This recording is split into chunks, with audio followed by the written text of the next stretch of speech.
मेरी ताकत नहीं है। ये पैसों से, ईडी से, सीबीआई से, केंद्र बहानी से, जिस तरीके से ये चाहे हमको तोड़ना चाहते हैं, मरोड़ना चाहते हैं। लेकिन ये बंगाल की भूमि है। मां गंगा का विलय यहीं से सागर में होता है। और हमारा रीढ़ का हड्डी इतना कमजोर नहीं है कि कहीं भी झुक जाए। कट जाएगा, झुकेगा नहीं। कोई डर नहीं है हमको। निडर होकर चलते हैं, निडर होकर लड़ना चाहते हैं और सर झुका के आपसे आपका वोट मांगना चाहते हैं। क्या गलत करते हैं? हर धर्म का सम्मान करते हैं, क्या गलत करते हैं? हर माता को प्रणाम करते हैं, क्या गलत करते हैं? हर बच्चे को हाथ से पकड़ के स्कूल तक पहुंचाना चाहते हैं, उसको शिक्षा दिलवाना चाहते हैं, तो क्या गलत करते हैं? आप हमसे वोट छीनना चाहते हैं, छीन लीजिए। लेकिन आप हमसे हम पर जीने की शक्ति छीनना चाहते हैं। आप हमको बोलना चाहते हैं तुम एक रंग पहनो। आप हमको बोलना चाहते हैं कि तुम एक जगह जाओ। आप हमको बोलना चाहते हैं कि तुम एक भाषा में बात करो। हम नहीं करेंगे।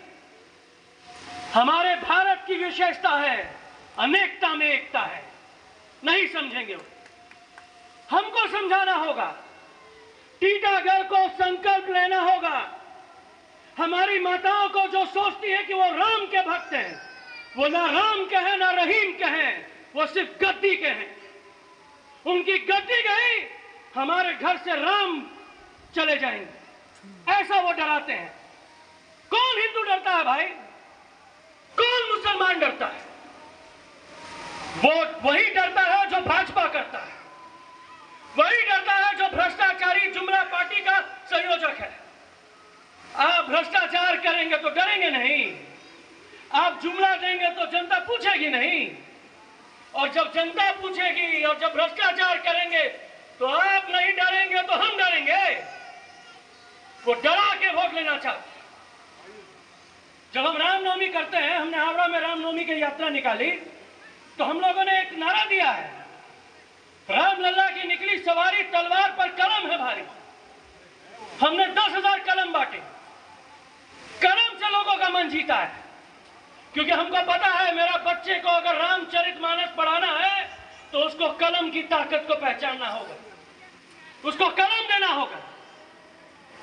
और ये कलम नहीं देना चाहते, ये हमारे बच्चों के हाथ में तलवार देना चाहते हैं, तमंचे देना चाहते हैं, बम देना चाहते हैं, बच्चों को क्रिमिनल बनाना चाहते हैं।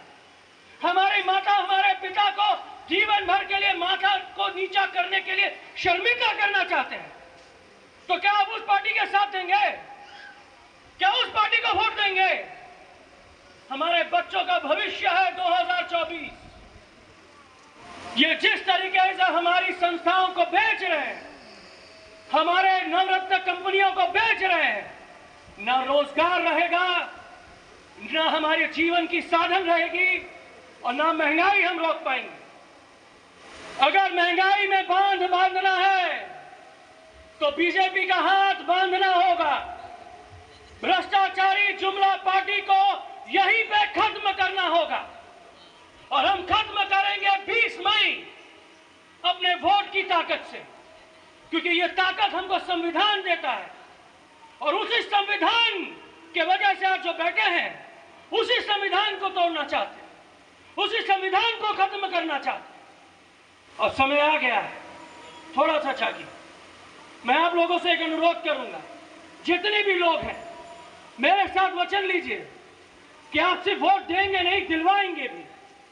हमको वोट सिर्फ देना नहीं है, दिलवाना भी है, क्योंकि एक कमलेश साव नहीं कर पाएगा, एक राज चक्रवर्ती नहीं कर पाएगा, एक मानव जायसवाल नहीं कर पाएगा, एक ममता बनर्जी भी नहीं कर पाएंगे। हम सब कार्यकर्ता मिलकर करेंगे। करेंगे कि नहीं करेंगे? और ये संकल्प लीजिए, ये लड़ाई हमारी पार्टी की नहीं है, ये लड़ाई हमारे आने वाले बच्चों के भविष्य के लिए है। वो 50 साल 60 साल के जो उम्र वाले हैं वो आज राम भक्त बने हैं, बोलिए कर्म भक्त बनेंगे। उनको कर्म, उनके कर्मों का फल है जो आज देश देख रहा है। उनके कर्मों का फल है कि भ्रष्टाचार से भरी पार्टी आज सत्ता में है। उनके कर्मों का फल है कि आज महंगाई अपरंपार है, बेरोजगारी एक महामारी बन चुकी है। एक संकल्प लीजिए। मैं अब अपने शब्दों को विराम दूंगा।